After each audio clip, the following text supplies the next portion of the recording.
সরকারি চাকরিতে প্রথম ও দ্বিতীয় শ্রেণীতে মুক্তিযোদ্ধা কোটা বাতিলের সিদ্ধান্ত অবৈধ ঘোষণা করে হাইকোর্টের দেয়া রায়ের ওপর 1 মাসের স্থিতাবস্থা জারি করেছে আপিল বিভাগ। প্রধান বিচারপতি ওবায়দুল হাসানের নেতৃত্বাধীন পূর্ণাঙ্গ বেঞ্চ আজ এই আদেশ দেন। এর ফলে মুক্তিযোদ্ধা কোটা বাতিল করে 2018 সালে জারি করা পরিপত্র বহাল থাকল। এই আদেশের ফলে শিক্ষার্থীদের আন্দোলন করার আর কোনো যৌক্তিকতা নেই বলে মনে করেন অ্যাটর্নি জেনারেল। রিপোর্টে আরও জানাচ্ছেন হাসান জাবেদ। সরকারি চাকরিতে কোটা বাতিলের সিদ্ধান্ত অবৈধ ঘোষণা করে রায় দিয়েছিল হাইকোর্ট। এরপর কোটা পদ্ধতি বাতিল চেয়ে আন্দোলনে নামে শিক্ষার্থীরা। এখন জন্ম সনদ দিয়ে খোলো বিকাশ স্টুডেন্ট অ্যাকাউন্ট, নিজের বিকাশ নিজে কর। আন্দোলনের আগেই রাষ্ট্রপক্ষ হাইকোর্টের রায় স্থগিত চেয়ে আপিলে যায়। মঙ্গলবার দুজন শিক্ষার্থীও মামলায় পক্ষভুক্ত হয়ে হাইকোর্টের রায় স্থগিত চেয়ে আবেদন করেন। বুধবার আপিল বিভাগের পূর্ণাঙ্গ বেঞ্চে আবেদন দুটির শুনানি হয়। শুনানি শেষে হাইকোর্টের রায়ের উপর 1 মাসের স্থিতাবস্থা জারি করে আদালত। স্ট্যাটাস কো আদেশ দেওয়ার পর আদালত আরও 2টা নির্দেশনা দিয়েছেন, তিনটা নির্দেশনা দিয়েছেন। একটা হচ্ছে স্টুডেন্টদেরকে, আন্দোলনকারী ছাত্রছাত্রী যারা রয়েছে তাদেরকে ক্লাসে ফিরে যাওয়ার জন্য বলেছেন, এবং ভাইস চ্যান্সেলর মহোদয় যারা রয়েছেন তাদেরকে শান্তিপূর্ণ পরিবেশ বজায় রাখার জন্য বলেছেন। আর আন্দোলনকারী শিক্ষার্থীরা এইসিপি যখন হিয়ারিং হবে তারাও আইনজীবীর মাধ্যমে অংশগ্রহণ করতে পারবে। তার মানে হচ্ছে 18 সাল থেকে যেভাবে নিয়োগ প্রক্রিয়া চলে আসছিল সেই নিয়োগ প্রক্রিয়া চলতে থাকবে। আদেশে আদালত শিক্ষার্থীদের রাস্তা ছেড়ে শিক্ষা প্রতিষ্ঠানে যেতে বলেন।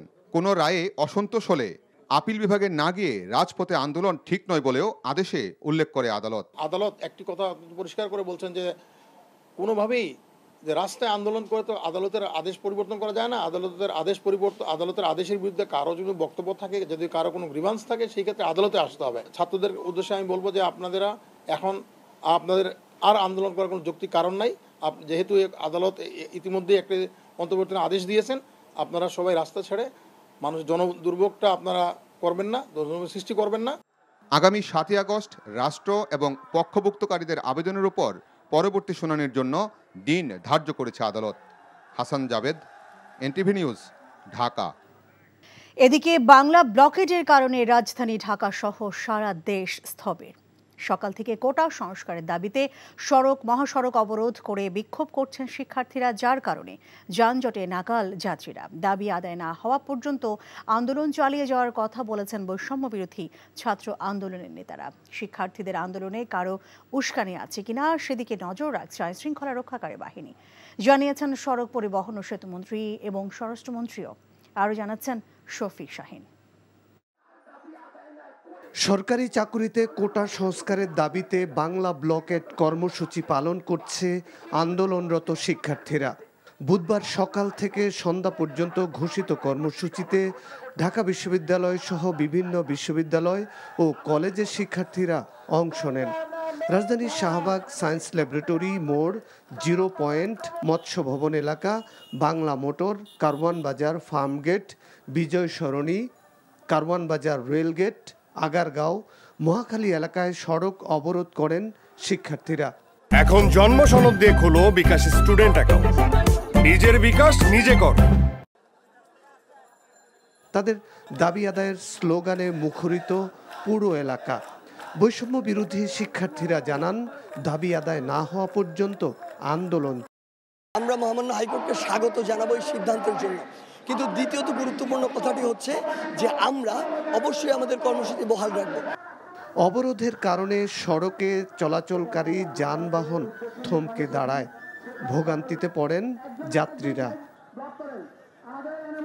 শিক্ষার্থীদের আন্দোলন সরকার ধৈর্যের সাথে পর্যবেক্ষণ করছে জানিয়ে স্বরাষ্ট্রমন্ত্রী ও সড়ক পরিবহন ও সেতুমন্ত্রী জানিয়েছেন, কারো উস্কানি আছে কিনা সেদিকে নজর রাখছে গোয়েন্দারা। প্রধানমন্ত্রী কিন্তু নিজেই বলে দিয়েছিলেন যে আমরা আজকে থেকে কোটা বিরোধী, এই যেটা কোর্টের মাধ্যমে থেকে আসছে, কোর্টের মাধ্যমে সেটা নিষ্পত্তি করতে হবে। আদালতের সিদ্ধান্তই এখন হবে চূড়ান্ত। আমরা আশা করি আদালত বাস্তবসম্মত রায় দিয়ে সিদ্ধান্ত নেবেন। ঢাকার বাইরেও ব্লকেট কর্মসূচি পালন করছেন শিক্ষার্থীরা। জাহাঙ্গীরনগর বিশ্ববিদ্যালয়ের শিক্ষার্থীরা ঢাকা আরিচা মহাসড়কে খুলনার বিভিন্ন শিক্ষা প্রতিষ্ঠানের শিক্ষার্থীরা রেলপথ অবরোধ করেন। রংপুরে বেগম রোকেয়া বিশ্ববিদ্যালয়ের শিক্ষার্থীরা কোটা সংস্কারের দাবিতে মহাসড়ক অবরোধ করেন। কোটা সংস্কারের দাবিতে আন্দোলন করছেন ফরিদপুর, ময়মনসিংহ, কুমিল্লা সহ দেশের বিভিন্ন বিশ্ববিদ্যালয় ও কলেজের শিক্ষার্থীরা। Shafiq Shahin, NTV news, Dhaka. দর্শক, আন্দোলনের খবর সংগ্রহ করছেন আমাদের সহকর্মীরা। রাজধানীর শাহবাগ এলাকায় এই মুহূর্তে অবস্থান করছেন আমাদের সহকর্মী নূর হোসেন। আমরা সরাসরি যুক্ত হচ্ছি তার সঙ্গে। নূর, আন্দোলনকারীরা আসলে কি বলছেন এবং ঠিক এই মুহূর্তের চিত্র সম্পর্কে আপনার কাছ থেকে আমরা জানতে চাই।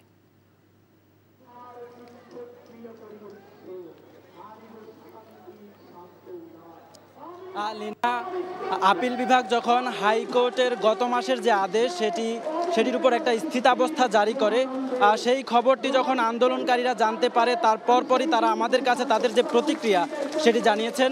তারা অত্যন্ত স্পষ্ট করেছেন আপিল বিভাগের এবং হাইকোর্টের কাছে তাদের কোনো ধরনের দাবি নেই। আপিল বিভাগ এবং হাইকোর্টকে লক্ষ্য করে তারা কোনো দাবি জানানো নাই। তারা স্পষ্ট করেছেন তাদের দাবি হচ্ছে নির্বাহী বিভাগের কাছে, সরকারের নির্বাহী বিভাগের কাছে।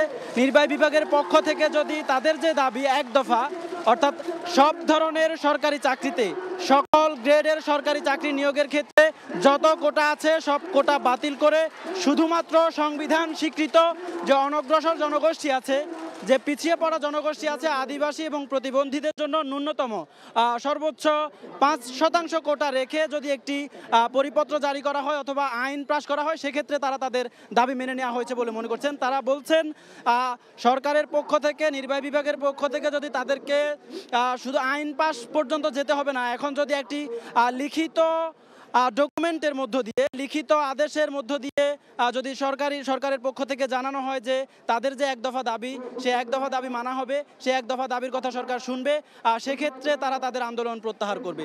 অন্যথায় হাইকোর্ট কি রায় দিয়েছে সেটা নিয়ে তারা ভ্রুক্ষেপ করছে না। তারা বলছেন যে তাদের যে আন্দোলন, তাদের যে নিয়মতান্ত্রিক এবং শান্তিপূর্ণ আন্দোলন, এই আন্দোলন চলছে। এর ফলে সকাল 12টার থেকে এখন পর্যন্ত রাজধানীর শাহবাগ চত্বর এবং আশেপাশের যে মোড়গুলো আছে সবগুলো মোড় অবরুদ্ধ হয়ে আছে। এসব মোড়ে কোনো ধরনের যানবাহন চলাচল করছে না। লিনা, নূর, আপনি আমাদের সঙ্গে থাকুন। এখন জন্ম সনদ দিয়ে খোলো বিকাশ স্টুডেন্ট অ্যাকাউন্ট। নিজের বিকাশ নিজে কর। দর্শক, এখন আমরা যাচ্ছি রাজধানীর ফার্মগেট এলাকায়। সেখানে আছেন আরেক সহকর্মী নাজিবুর রহমান। নাজিব, আমরা সবাই জানি যে রাজধানীর বেশ কিছু গুরুত্বপূর্ণ পয়েন্টে কিন্তু সড়ক অবরোধ করে রাখা হয়েছে এবং এই সড়ক অবরোধের ফলে যানজটের সৃষ্টি হয়েছে, যাত্রীরা দুর্ভোগে আছেন। তারপরও আপনার কাছে আমার প্রশ্ন থাকবে যে এই বাংলা ব্লকেটে এই মুহূর্তে সড়কের চিত্র আপনি বিভিন্ন পয়েন্টে কেমন দেখছেন, বিশেষ করে ফার্মগেটে আপনি কেমন দেখছেন আমাদেরকে জানাবেন।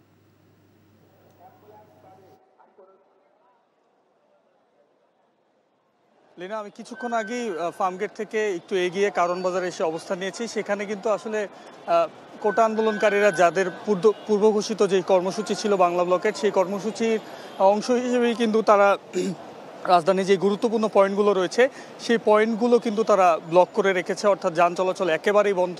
আমরা বলা যায় যে ঢাকার যে গুরুত্বপূর্ণ পয়েন্টগুলো রয়েছে সেগুলো কিন্তু একেবারেই স্থবির হয়ে আছে, অর্থাৎ পুরো রাজধানী কিন্তু এখন স্থবির, যানবাহন শূন্য। যারা জরুরি প্রয়োজনে বেরোচ্ছেন তারাও কিন্তু অনেকটা ভোগান্তিতে পড়ছেন। কোনোভাবেই তারা ঢাকার এক প্রান্ত থেকে অন্য প্রান্তে যাতায়াতের সুযোগ নেই, অন্তত সড়ক পথে আমরা বিভিন্ন পয়েন্ট যেমন ফার্মগেটে দেখেছি, ফার্মগেটের চতুর্থ মুখে যেই সড়ক রয়েছে সেই চতুর্থ মুখ, 4টি মুখই কিন্তু পুরোপুরিভাবে বন্ধ করে রেখেছে আন্দোলনকারীরা। এবং তারা যেটি বলছেন যে এই আন্দোলন হয়তো তারা সন্ধ্যা পর্যন্ত অব্যাহত রাখবে। এখন পর্যন্ত যানজটের বলতে এই সড়কগুলো যেহেতু বন্ধ, সেক্ষেত্রে শাখা প্রশাখা যে সড়কগুলো রয়েছে আশেপাশে সেই সড়কগুলো কিন্তু যানজটের সৃষ্টি হয়েছে। বসুন্ধরার সামনে আমরা দেখেছি যে দীর্ঘ লাইন যেটি কলাবাগান পর্যন্ত ছাড়িয়ে গেছে এবং এর ফলে কিন্তু যারা এই গণপরিবহন এমনকি যারা ব্যক্তিগত গাড়ি নিয়ে আসছেন তারা কিন্তু ভোগান্তিতে পড়েছেন। এছাড়া যারা জরুরি প্রয়োজনে অ্যাম্বুলেন্স কিংবা জরুরি সেবা রয়েছে সেগুলো কিন্তু এই আন্দোলনের আওতামুক্ত রয়েছে, সেক্ষেত্রে তারা সহজেই যাতায়াত করতে পারছেন। তবে দুপুরের পর অর্থাৎ বিকালে যখন অফিস ছুটি হবে তখন হয়তো চ্যালেঞ্জ আরও বাড়বে এবং ট্রাফিক জ্যামটি আরও বাড়বে, এমনটাই আশঙ্কা করা যাচ্ছে। তো এই ছিল আমার কাছে রাজধানীর চিত্রের সর্বশেষ। লিনা। জানছিলাম ঢাকার কোটা বিরোধী আন্দোলনের সর্বশেষ খবর।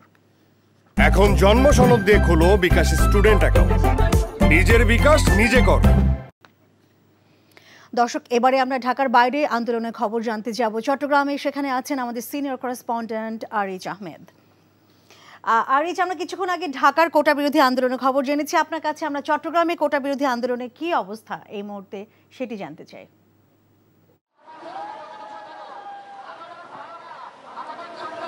হ্যাঁ লীনা, চট্টগ্রামে সকাল থেকে আসলে কোটা বিরোধী আন্দোলনকারীরা ব্লকেট সৃষ্টি করেছে। আমি এই মুহূর্তে অবস্থান করছি চট্টগ্রামের টাইগার পাস এলাকায়। আপনি আমার পেছনে দেখছেন এটি টাইগার পাসের মূল কেন্দ্রতে সড়ক যোগাযোগ আসলে দুই ভাগে বিভক্ত হয়ে গেছে এবং সব জায়গায় আসলে এক ধরনের ব্লকেট সৃষ্টি হয়েছে। সেই কারণে চট্টগ্রাম শহর বলতে গেলে অবরুদ্ধ হয়ে আছে।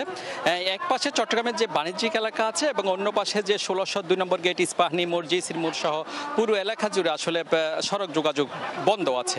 তো এছাড়া দেওয়ানহাট ব্রিজের নিচে রেল যোগাযোগটা এই মুহূর্তে বন্ধ আছে এবং সেখানেও শিক্ষার্থীরা ব্লকেট সৃষ্টির কারণে চট্টগ্রাম থেকে যে অন্যান্য জেলা, ঢাকা সহ অন্যান্য জেলার সাথে আসলে রেল যোগাযোগ বন্ধ আছে। আমরা যেটা দেখছি, কোটা বিরোধী আন্দোলনকারীরা আজকে চট্টগ্রাম বিশ্ববিদ্যালয়ের শিক্ষার্থীদের পাশাপাশি বিভিন্ন বিশ্ববিদ্যালয়, স্কুল, কলেজের শিক্ষার্থীরা এখানে অংশ নিয়েছেন। এছাড়া আমরা দেখেছি সড়কের উপরে যে তারা বই খাতা নিয়ে অনেকে লেখাপড়া করতেও দেখছি। তারা বলছে যে তাদের নিয়ম অনুযায়ী সংস্কার, বৈষম্যমূলক যে কোটা ব্যবস্থা যদি বাতিল করা না হয় তাহলে তাদের আন্দোলন চালিয়ে যাবেন এবং তারা আরও এইভাবে ধারাবাহিকভাবে আন্দোলন করে যাবেন।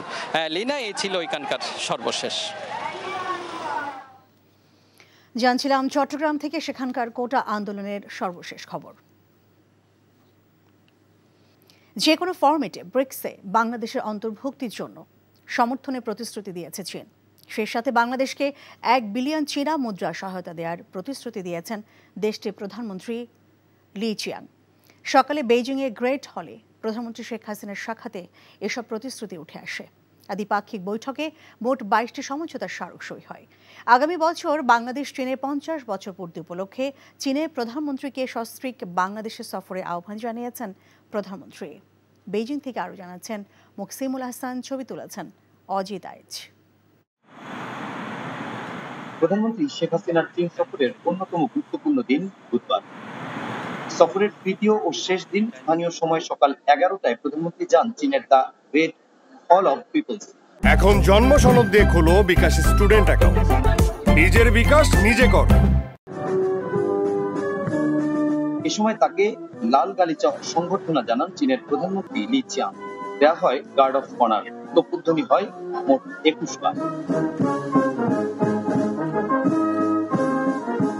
এর পরপরই দ্বিপাক্ষিক বৈঠকে অংশ নেন দুই প্রধানমন্ত্রী। বৈঠক শেষে প্রধানমন্ত্রীর নেতৃত্বে প্রতিনিধি দলের সাথে সমঝোতা স্মারক নিয়ে আলোচনা হয় দুদেশের। প্রধানমন্ত্রীর উপস্থিতিতে এই স্বাক্ষর অনুষ্ঠিত হয়। প্রথমত, চায়নার মাননীয় প্রধানমন্ত্রী বাংলাদেশের ইনফ্রাস্ট্রাকচার বিল্ড আপ করার ক্ষেত্রে তাদের যে প্রেজেন্স, এই পর্যন্ত তারা যে কাজগুলো করেছে সেগুলোর যেমন বর্ণনা করেছেন। ইনফ্রাস্ট্রাকচার বিল্ড আপের ক্ষেত্রে তাদের অব্যাহত সহযোগিতার কথা বলেছেন। সুতরাং এই আরএমবিটা আসলে আমাদের নিড অনুযায়ী সেটি ব্যবহার করা হবে। চীন সরকারের তরফ থেকে নগদ 1 বিলিয়ন চীনা মুদ্রা অর্থ সহযোগিতার ঘোষণাও দেন চীনের প্রধানমন্ত্রী। এছাড়া ব্রিক্সে যোগ দেওয়ার ব্যাপারেও চীনের তরফ থেকে প্রতিশ্রুতির কথা জানান পররাষ্ট্রমন্ত্রী। ইন্টারন্যাশনাল ফোরামে আমরা অনেক ক্ষেত্রে আমাদের আইডেন্টিক্যাল পজিশন বিশ্ব শান্তি প্রতিষ্ঠায় এবং মানবতার কল্যাণে দুই দেশ একসাথে কাজ করার আগ্রহ ব্যক্ত করেছেন। মাননীয় প্রধানমন্ত্রী ব্রিক্সে বাংলাদেশের যে কোনো ফরম্যাটে, অর্থাৎ ব্রিক্স যেভাবে সিদ্ধান্ত গ্রহণ করে যে কোনো ফরম্যাটে অন্তর্ভুক্তির কথা উল্লেখ করেছেন এবং চায়না এক্ষেত্রে সমর্থন করবে বলে জানিয়েছে। সমঝোতা স্মারক পর্ব শেষে চীনা সময় বিকেল 4টায় প্রেসিডেন্ট শি জিনপিং এর সাথে সৌজন্য সাক্ষাৎ করবেন প্রধানমন্ত্রী শেখ হাসিনা। সফরের সব কর্মসূচি শেষ করে বুধবার রাতেই বিমান বাংলাদেশের বিশেষ বিমানে বেইজিং ছাড়বেন প্রধানমন্ত্রী শেখ হাসিনা। প্রধানমন্ত্রীর চীন সফরের তৃতীয় শেষ দিন বিশেষ গুরুত্বপূর্ণ, কেননা এদিন সমঝোতা স্মারক সইয়ের পাশাপাশি চীনের প্রধানমন্ত্রীর সঙ্গে প্রধানমন্ত্রীর দীর্ঘক্ষণের বৈঠক হয়েছে এবং বেশ কিছু গুরুত্বপূর্ণ বিষয় আলোচনা হয়েছে। আর এর মাধ্যমে চীন বাংলাদেশের সম্পর্ক আরও এক ধাপ উন্নীত হবে বলে আশা করছেন সংশ্লিষ্টরা। Muksimul Hasan, NTV news, Beijing, চীন। এখন জন্ম সনদ দিয়ে খোলো বিকাশ স্টুডেন্ট অ্যাকাউন্ট। নিজের বিকাশ নিজে কর। দর্শক, চীনে প্রধানমন্ত্রীর সংবাদ সংগ্রহ করছেন আমাদের স্পেশাল করেসপন্ডেন্ট মুকসিমুল হাসান। আমরা সরাসরি যুক্ত হচ্ছি তার সঙ্গে। মুকসিমুল, প্রধানমন্ত্রীর সফর নিয়ে আরও কি তথ্য আছে আপনার কাছে, আমরা জানতে চাই।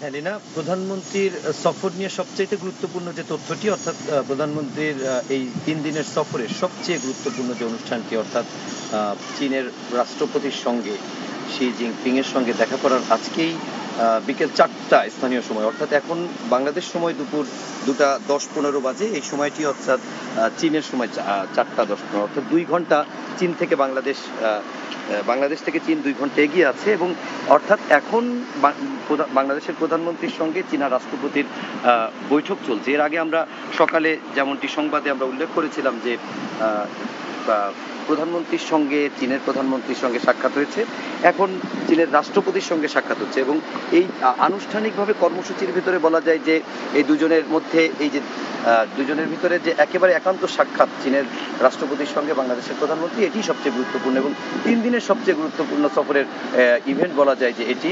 যদিও প্রধানমন্ত্রীর সঙ্গে প্রধানমন্ত্রীর বৈঠকে অনেকগুলো সমঝোতার স্মারক স্বাক্ষরিত হয়েছে, বেশ কিছু বিষয়ে আলোচনা হয়েছে, তবে ধারণা করা হচ্ছে যে রাষ্ট্রপতির সঙ্গে যে আলোচনা হবে তার যতটুকুই জানা যাক না কেন, মূলত এটি একটি গুরুত্বপূর্ণ বিষয়। আর এর বাইরে রাতে নৈশভোজের আমন্ত্রণও জানানো হয়েছে এবং নৈশভোজ করে প্রধানমন্ত্রী ঢাকার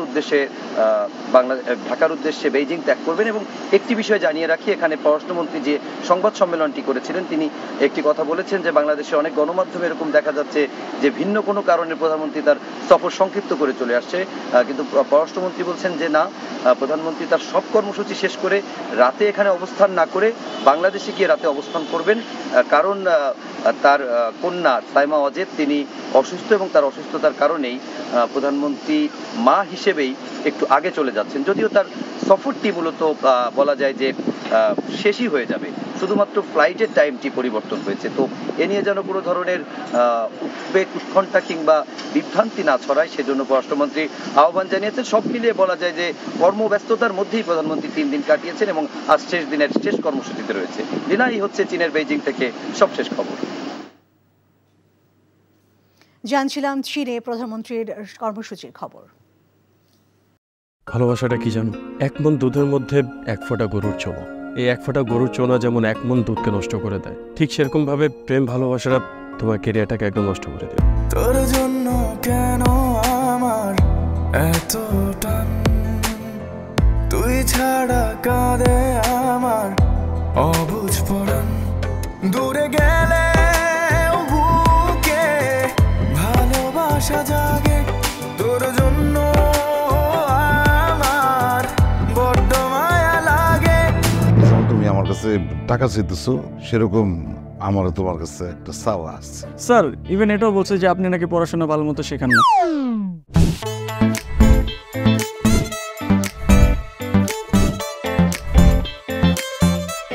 অল্প বয়সে জীবনের সরোবরে ভালোবাসা নামক একটি চোনা ঢুকিয়েছে, তারপর থেকে আমার জীবনটা নষ্ট। মানুষের জীবনের তাগিদে মাঝে মধ্যে দূরে সরে যেতে হয়, আবার জীবনের প্রয়োজনে ফিরে আসে, আমিও ফিরবো।